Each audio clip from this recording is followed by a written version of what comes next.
오늘 여러분과 함께 나눌 하나님의 말씀은 마태복음 4장 1절에서 11절 말씀입니다. 제가 본문을 봉독하겠습니다.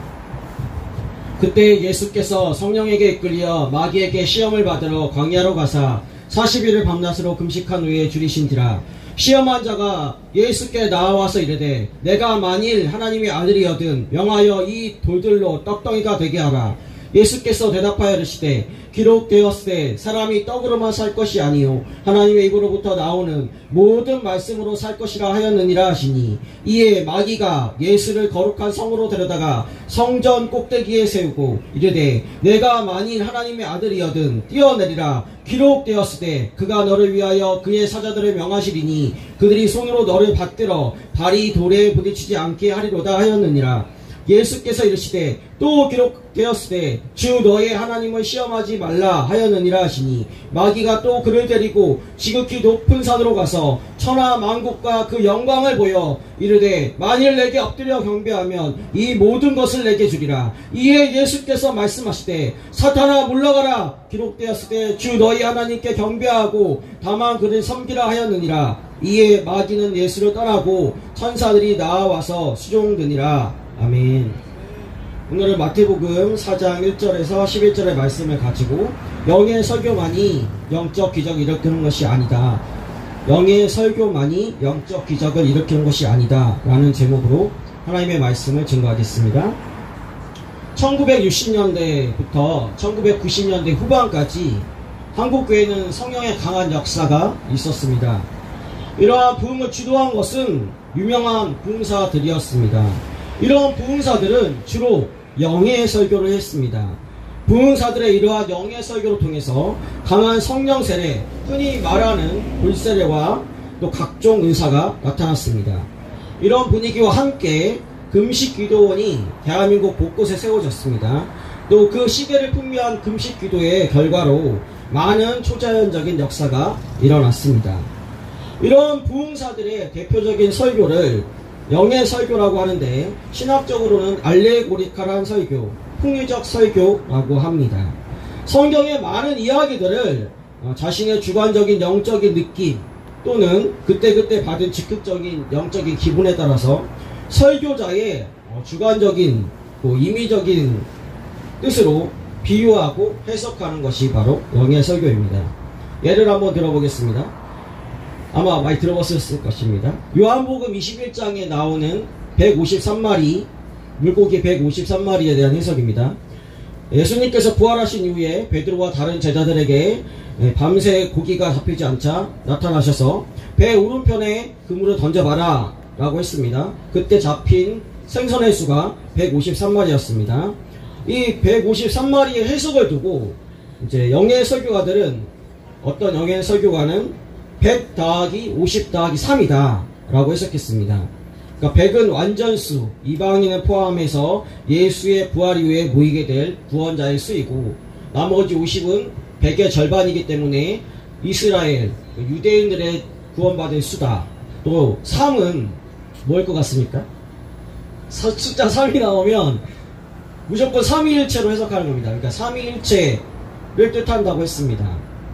그래서 이처럼 숫자 3이 나오면 무조건 삼위일체다, 또는 100이나 7이 나오면 무조건 완전수다, 이런 식으로 해석하는 것이 대표적인 영의 설교입니다. 이런 영의 설교는 우선 어떤 신비로운적인 얘기를 듣는 것 같아서 재미가 있습니다. 또 1960년대부터 1980년대 암울한 시대 상황 속에서 그 상황을 이겨낼 영적인 힘을 준 것이 사실이고, 또 한편으로는 국민적인 계몽적인 역할을 한 것이 사실입니다. 이러한 강력한 부흥을 주도한 것이 대표적인 분이 하늘산 기도원 설립하시고 차범근 선수의 부상을 손가락 하나로 고치신 이천성 목사님이십니다. 아마 여기에도 이천성 목사님과 하늘산 기도원에서 불세례를 경험한 분들이 많을 것입니다. 또한 한국교회 전설적인 신유사역자 현신의 권사님도 이런 분이었습니다. 특히 현신의 권사님의 천국 간증이 유명합니다. 또 국가주창기도회와 CCC의 설립자 김준권 목사님은 1960년대부터 80년대까지 한국교회의 국민 계몽에 이바지한 대표적인 분이었습니다. 1972년 6월 12일부터 16일까지 미국 텍사스주 달라스에서 63개국 대표 10만 명이 참석하고 또 세계적인 부흥 강사였던 빌리 그레함 목사님이 전한 엑스폴로 72가 있었고 한국교회 부흥에 아주 중대한 역할을 했던 1974년 8월 13일부터 8월 15일까지 있었던 서울 여의도 광장에서 이 땅에 그리스도의 계절이 오게 하소서라는 주제로 연인원 655만 엄청난 숫자죠. 가 참석해서 27만 2천 명이 결신했다고 하는 민족 복음화란 말을 탄생시킨 엑스포 74가 바로 이런 시대 분위기 속에서 개최됐습니다. 그러나 부흥사들의 영의 설교는 문제점이 많이 드러나기 시작했습니다. 일단 부흥사 개인의 개인적인 문제, 돈 문제, 여자 문제 같은 부흥사의 인격적인 문제가 부흥하고 있는 한국교회에 찬물을 끼얹기 시작했습니다. 또 영적 은사를 받기 위해서 부흥사들과 신유사역자들이 맞았던 수많은 연단들은 무시되고 부흥의 결과만을 누리고자 해서 갈라디아서 5장 22절부터 23절에서 말하는 사랑과 희락과 화평과 오래 참음과 자비와 양성과 충성과 온유와 절제, 이 9가지 열매는 없는 결과만을 누리고자 하는 기복신앙이 싹트게 되었습니다. 또한 이들의 영적인 사역을 흉내낸 미성숙한 사역자들이 나타나서 여러가지 사망사고, 부상사고를 나타냄으로써 한국교회가 아주 지탄을 받는 계기가 되기도 했습니다. 본문 1절에서 예수님께서 성령에서 이끌려서 마귀에게 받은 시험은 헬라어로 페이라조라는 시험입니다. 성경에서 시험이라는 것은 헬라어로 두 가지가 있는데 도키마조의 시험과 페이라조의 시험이 있습니다. 도키마조의 시험은 시험을 통해서 숨겨진 진리를 깨달아 성장하는 데 그 목적이 있습니다. 페이라조의 시험은 그냥 그 시험을 통해서 완전히 망하게 하는 데 그 목적이 있습니다. 오늘 예수님께서 받으시는 시험은 오늘 본문 4장 3절에 헬라어 단어 페이라존이라고 헬라어에 적혀있는데 시험하는 자라는 뜻입니다. 시험하는 자인 사탄에게 이끌려 완전히 망하게 하는 것이 목적인 페이라조의 시험이었습니다. 더군다나 이 시험을 받으실 때 예수님은 40일간의 금식기도 영육간으로 많이 굶주리신 상태였습니다. 오늘 본문의 사탄의 시험은 특이하게도 성경을 인용해서 예수님을 시험하고 있습니다. 본문 3절에서 사탄은 내가 만일 하나님의 아들이거든 명하여 이 돌들로 떡떡이가 되게 하라 라고 합니다. 이것은 사탄이 이사야 7장 14절 말씀인 그러므로 주께서 친히 징조를 너희에게 주실 것이라 보라 처녀가 잉태하여 아들을 낳을 것이요 그의 이름을 임마누엘이라 하리라를 인용하는 것입니다. 이에 예수님은 기록되었을 때 사람이 떡으로만 살 것이 아니요 하나님의 말씀으로 하나님의 입으로 나오는 모든 말씀으로 살 것이라 하였느니라 라는 신명기 8장 3절의 말씀으로 마귀의 첫 번째 시험을 이깁니다. 앞으로 우리가 특히 주목해야 할 것은 예수님께서 받으시는 오늘 본문의 세 가지 시험 모두 마귀가 성경을 인용해서 하는 시험이라는 것입니다. 사실 마귀가 속이는 대로 이사야 7장 14절을 해석하면은 하나님의 아들이 돌을 떡덩이로 만드는 그런 기적을 보여주는 게 영적으로 더 드라마틱하게 느껴질 것이 이게 되는 게 사실입니다. 오늘 본문 6절에서 사탄이 두 번째 시험으로 시편 91편 11절에서 12절 말씀인 그가 너를 위하여 그의 천사들을 명령하사 내 모든 길에서 너를 지키게 하심이라 그들이 그들의 손으로 너를 붙들어 발이 돌에 부딪히지 아니하게 하리로다 라는 구절을 이용해서 예수님을 시험합니다. 그러자 예수님은 본문 7절에서 기록하였을 때 주 너희 하나님을 시험하지 말라 하였느니라 라는 신명기 6장 16절의 말씀을 문자 그대로 인용해서 사단의 두 번째 시험을 이기고 있습니다. 오늘 본문 8절에서 사탄은 구약성경 스가랴 6장 12절에서 13절 말씀인 말하여 이르기를 만군의 여호와께서 이같이 말씀하시되 보라 싹이라 이름하는 사람이 자기 곳에서 돋아나서 여호와의 전을 건축하리라. 그가 여호와의 전을 건축하고 영광도 없고 그 자리에 앉아서 다스릴 것이요 또 제사장이 자기 자리에 있으리니 이 둘 사이에 평화의 의논이 있으리라 하셨다 하고 라는 성경을 이용해서 예수님을 세 번째 시험하고 있습니다. 거기다가 이사야 37장 16절 말씀인 그룹 사이에 계신 이스라엘의 하나님 만군의 여호와여 주는 천하 만국의 유일하신 하나님이시라 주께서 천지를 만드셨나이다 라는 말씀을 더해서 예수님을 시험하고 있습니다. 이에 예수님께서는 본문 10절에서 기록되었을 때 주 너희 하나님께 경배하고 다만 그를 섬기라 하였느니라 라는 신명기 6장 13절의 말씀으로 사단을 이기고 있습니다. 사실 영의 설교의 관점이라면 예수님의 권세를 쇼잉, 과시하고 가시적으로 보여주기 위해서 천하만국과 그 영광을 보여주고 드라마틱하게 보여주는 것이 그냥 건조하게 신명기 6장 13절 말씀을 인용하는 것보다 더 좋을 것입니다.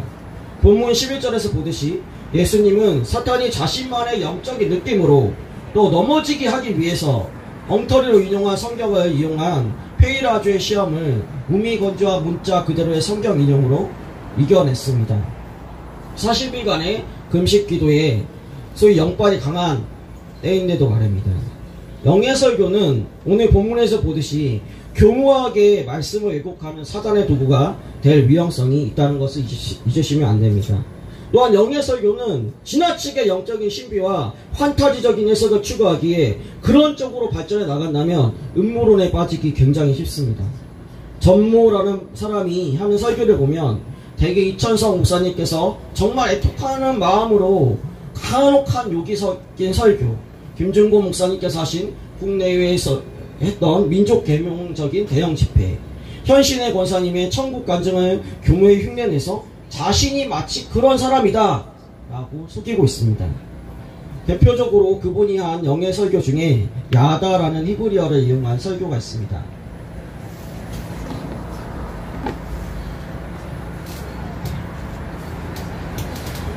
야다를 과거 부흥사들의 영의 설교를 흉내내서 무슨 섹스니 오르가즘이니 같은 참담한 단어로 예배를 설명하는 사용했습니다. 하지만 히브리어의 야다, 이게 야다라는 히브리어인데, 이게 야다라는 히브리어입니다. 예, 야다라는 히브리어는 그냥 한자로 통할 통자, 통할 통자 아시죠? 야다는 이런 히브리어의 통할 통자하고 똑같은 단어입니다. 가브리엘 천사가 동정녀 마리아에게 성령으로 잉태해서 아들을 낳을 것이라고 말했습니다. 얼마 전에 성탄절 때 아마 들어보신 본문이실 것입니다. 누가복음 1장 34절에서 마리아가 천사에게 말하되 나는 남자를 알지 못하니 어찌 이 일이 있으리까 라고 하였습니다. 이때 남자를 알지 못한다 라고 사용된 단어가 이 히브리어 단어 야다입니다. 곧 남자와 통하지 않았다 이런 의미입니다.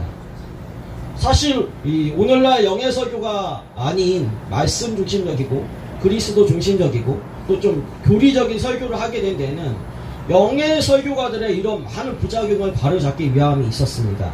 또한 성령의 역사든 악령의 역사든 많은 영적 현상들이 1960년대부터 80년대까지 일어난 것은 사실이기 때문에 그런 영적인 현상들을 올바르게 설명해줄 성경적인 설교가 필요하기도 했습니다. 또 이거는 좀 말하기 그렇지만 지도자들, 특히 목사들이 영적인 능력은 없고 어디 공부해서 신학적인 지식만 쌓아서 강단에 섰는데 예배자들이 오히려 더 영적인 은사와 체험이 더 많아서 그들의 귀를 즐기기 위해서 일부러 자기가 잘 아는 성경 지식을 과시하는 설교를 한 것도 부끄러운 역사이긴 하지만 어느 정도 사실입니다.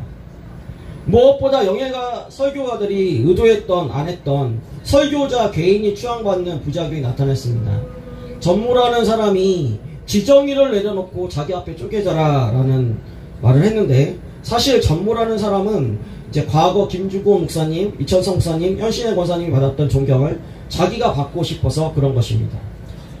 이천성 목사님 같은 부흥사들은 안수할 때, 특히 이제 개인적으로 안수 기도를 할 때 강한 성령의 불세례가 일어났습니다.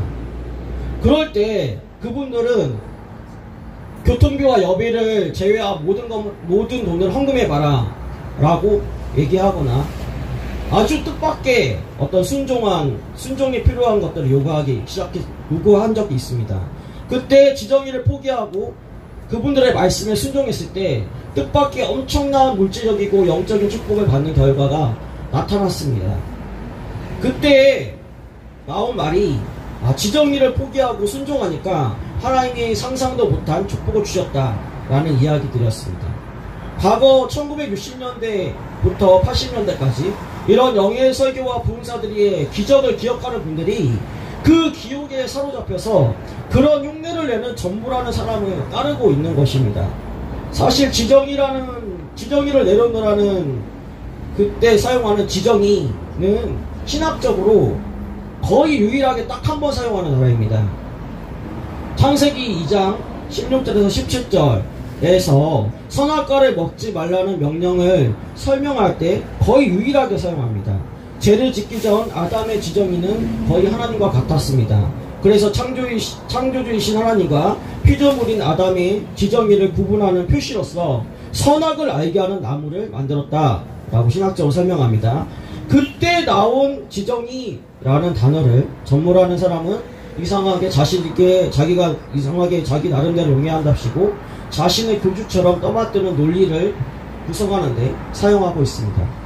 앞서 말한 요한복음 21장의 153마리 물고기의 의미도 히브리어 알파벳의 고유 숫자 값으로 설명하는 것이 맞습니다. 하나님의 아들들이라는 히브리어는 베니 하엘로임인데 이 히브리어는 각 알파벳마다 숫자가 있습니다. 그 알파벳 숫자로 계산하면 40 더하기 10 더하기 5 더하기 3 더하기 1 더하기 5 더하기 10 더하기 50 더하기 2가 돼서 153이 됩니다. 베드로가 하나님의 아들들을 낳는 사람다운 어부가 될 것이다 라고 말씀하신 예수님께서 베드로 처음 만났을 때 그 약속을 기억하게 해주신 도구이다 라고 설명하는 것이 아주 맞습니다. 하나님께서 성결과들의 선적한 문제를 감추시고 그들을 우선 세우셨던 것은 그들의 개인적인 잘남이 아니라 일단 한국 땅에 교회를 세워서 한국 땅에 갈급하고 불쌍한 영혼들을 살리기 위함이었습니다. 현신의 권사님의 천국 간증에서도 하나님께서 병자들의 병을 고쳐준 것은 현신의 권사님의 능력을 보여주기 위함이 아니라 하나님을 바라보며 기도하는 병자들을 하나님께서 사랑하셨기 때문이다 라고 분명히 간증하고 있습니다. 하지만 부흥사들은 설교와 안수에서 성령 세례와 각종 은사가 나타나자 그분들이 의도했든지 아니었든지 간에 부작용이 나타났습니다. 그래서 그 부작용을 경계하기 위해서 오늘날의 말씀 중심, 그리스도 중심, 신학적인 중심, 바른 교리적인 중심 같은 설교가 자리잡게 됐다는 것을 다시 한번 말씀드립니다. 오늘날의 이런 말씀 중심적이고 그리스도 중심적이고 신학적이고 교리적인 설교는 과거 영예 설교의 부작용을 없애는 데는 어느 정도 일조했습니다. 그러나 과거 영예 설교하는 부흥사와 같은 불세례가 또 각종 은사가 나타나는 데는 실패했습니다. 또한 과거처럼 민족을 계몽하는 대형 집회를 국내외에서 개최할 수 있는 거목 같은 설교자가 없는 것도 사실입니다. 또한 영성이 부족한 이들이 아까도 말했지만 자신의 영성 부족을 감추기 위해서 신학교에서 조금 주서들은 지식을 가지고 지식적이고 교리적인 설교를 하는 것도 부인할 수 없는 사실입니다. 곧 전무라는 사람을 따르는 이들은 과거의 영예 설교, 부흥사들의 기억은 있는데 현대의 그런 말씀 중심적이고 그리스도 중심적인 설교가들한테는 그런 영적인 체험을 할 수 없으니까 속아서 따르는 것입니다. 마치 전무라는 사람이 이찬석 목사님이나 김중곤 목사님이나 현신의 권사님 같은 분이라 느껴지기 때문입니다. 아예 그런 영예 설교나 은사 체험이나 국내에 민족 계몽을 하는 대형 집회를 경험하지 못한 분들은 그런 것에서 속지 않겠지만 그런 기억이 어렴풋이나마 남아있는 분들은 더욱더 전부라는 사람에게 미혹당하기 쉬운 것입니다. 이곳에 모인 분들 중에 그런 갈증을 느끼는 분들에게 한 가지 선물을 드리고 싶습니다.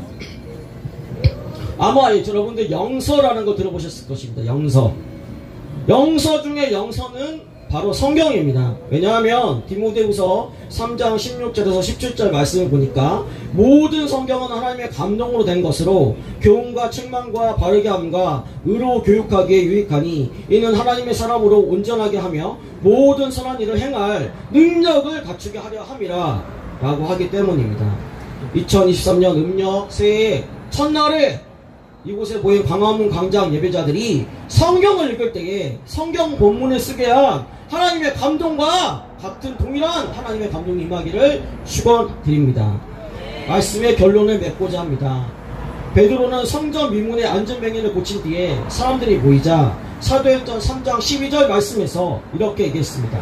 베드로가 이것을 보고 백성들에게 말하되 이스라엘 사람들아 이 일을 왜 놀랍게 여기느냐 우리 개인의 권능과 경건으로 이 사람을 걷게 한 것처럼 왜 우리를 주목하느냐. 그리고 사도행전 3장 16절 말씀에서 그 이름을 믿음으로 그 이름이 너희가 보고 아는 이 사람을 성하게 하였나니 예수로 말미암아 나 믿음이 너희 모든 사람 앞에서 이같이 완전히 낫게 하였느니라 라고 고백합니다. 과거 부은사들이나 지금 은사자들이나 어떤 은사를 일으킨 뒤에 이렇게 베드로 사도처럼 내 개인의 권능과 경건으로 이것이 일어난 것처럼 왜 나를 주목하느냐 이런 은사를 주신 예수님을 주목하라 라고 한 사도 베드로의 모본을 따라야 할 것입니다. 또한 사도행전 14장 말씀에서 바울과 바나바는 누스드라 라는 곳에서 발을 못쓰는 자를 일으킵니다. 사도행전 14장 11절에서 13절 말씀을 보니까 무리가 바울이 한 일을 보고 루가오니아 방언으로 소리질러 이르되 신들이 사람의 형상으로 우리 가운데 내려오셨다 하여 바나바는 제우스라 하고 바울은 그 중에 말하는 자이므로 헤르메스라 하더라. 시외 제우스의 신당의 제사장이 소와 화환들을 가지고 대문 앞에 와서 우리와 함께 제사하고자 하니 라고 말하고 있습니다.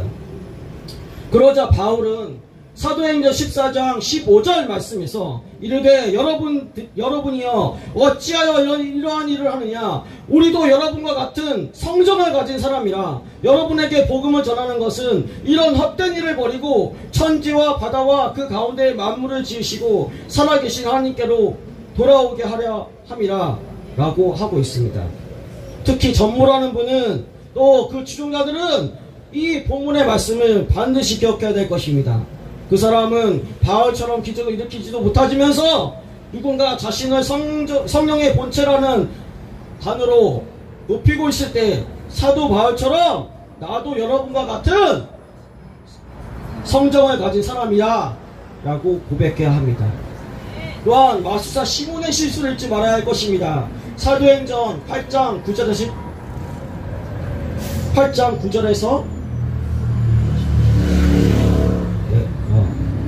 10절 말씀을 보니까 그 성에 시몬이라는 사람이 전부터 있어 마술을 행하여 사마리아 백성을 놀라게 하며 자칭 큰 자라 하니 낮은 사람부터 높은 사람까지 다 따르며 이르되 이 사람은 크다 일컫는 하나님의 능력이라 하더라 라고 하고 있습니다. 그런데 사도행전 8장 18절에서 22절 말씀을 보니까 시몬이 사도들의 안수로 성령 받는 것을 보고 돈을 들여 이르되 이 권능을 내게도 주어 누구든지 내가 안수하는 사람은 성령을 받게 하여 주소서 하니 베드로가 이르되 내가 하나님의 선물을 돈 주고 살 줄로 생각하였으니 내 은과 내가 함께 망할지어다. 하나님 앞에서 내 마음이 바르지 못하니 이 도에는 내가 관계도 없고 분깃될 것도 없느니라. 그러므로 너의 이 악함을 회개하고 주께 기도하라. 혹 마음에 품은 것을 사하여 주시리라 하는 말씀을 듣고 순종해야 할 것입니다. 하나님의 선물을 돈 주고 살 줄로 생각한다면 내 은과 함께 내가 망할 것이다 라는 말씀을 듣고 순종해야 할 것입니다. 궁극적으로 현재 말씀과 신학과 교리 중심적 설교가들의 설교 중에 1960년대에 중점적으로 임했던 각종 불세례와 인사 체험들이 나타나야 될 것입니다. 현재 말씀과 신학과 교리 중심적 설교가들이 자신들은 신학적으로 과거보다 바른 설교를 하고 과거 영의 설교 부흥사들보다는 인격적으로는 문제가 없다 라는 교만에 빠져서 그런 강단에서 그런 교만을 표출하고 있기 때문에 하나님께서 초자연적인 은사를 부어주시지 않는지 점검하고 회개해야 될 것입니다. 빌립보서 3장 8절에서 9절을 보니까 사도 바울이 또한 모든 것을 해로 여김은 내 주 그리스도 예수를 아는 지식이 가장 고상하기 때문이라. 내가 그를 위하여 모든 것을 잃어버리고 배설물로 여김은 그리스도를 얻고 그 안에서 발견되려 함이니 내가 가진 은은 율법에서 날 것이 아니요 오직 그리스도를 믿음으로 말미암은 것이니 곧 믿음으로 하나님께로부터 난 의라 라는 말씀을 지금의 설교자들은 기억해야 할 것입니다. 또한 고린도전서 2장 13절 말씀에서 우리가 이것을 말하거니와 사람의 지혜가 가르친 말로 아니하고 오직 성령께서 가르치신 것으로 하니 영적인 일은 영적인 것으로 분별하느니라 라는 말씀을 기억해야 할 것입니다. 저도 개인적으로 성경대로 바르게 설교하면서 또 인격적인 문제가 없으면서 소나무 뿌리 뽑으면서 기도하라 라고 하셨던 이천성 목사님, 또 정말 신유의 기적을 베푸셨던 천신의 거창님처럼 그렇게 은사중심적으로 쓰임받고 싶습니다. 그래서 오늘 본문처럼 예수님께서 기록되었으되 라고 다소 건조하게 성경을 글자 그대로 설교해도 사단의 시험을 이기고 천사들이 수종드는 것과 같은 11절의 기적의 역사가 임하기를 저도 개인적으로 기도하겠습니다. 사실 이런 길은 한국교회 역사상 한 번도 걸어본 적이 없는 길입니다. 아스팔트에서 추위와 더위를 견디며 모든 또 모욕을 견디며 드리는 이 광화문 광장 기도가 현대판 상기도라고 할 것입니다. 2023년 음력 새해 첫날에 이곳에서 현대판 상기도하는 광화문 광장 예배자들이 한국교회 역사상 한 번도 써본 적 없는 역사를 써내려 가기를 축원합니다. 기도하겠습니다. 하나님 감사합니다. 하나님 현신의 권사님처럼 이천성 목사님처럼 내 믿음대로 내가 믿으면 믿음대로 나사렛 예수 그리스도의 이름으로 이루어질 것이다. 나사렛 예수 그리스도의 이름으로 이루어질 것이다 라고 선포했으면 그것이 그대로 일어났던 각양 은사와 하나님 성령의 역사, 초자연적인 기적과 이상한 표적이 이곳에 일어나게 하여 주십시오. 하나님이여 권능으로 임하십시오. 주여 권능을 베푸십시오. 주님 영적인 권위가 들어가도록 주께서 우리와 함께한다는 구체적인 표적과 기적과 이상들이 하나님 이곳에서 바로 이곳에서 이 현장에서 임하게 하여 주옵소서. 성령으로 기름 부시고 하나님이여 우리가 주께 드리는 이 예배가 바른 예배자라는 것을 증명할 수 있도록 주님 과거에 1960년대부터 90년대까지 맺던 성령의 뜨거운 불세례가 이곳에서 다시 일어나게 하시고 바른 말씀과 바른 교리가 함께 선포되게 하여 주십시오. 예수님의 이름으로 기도합니다. 아멘.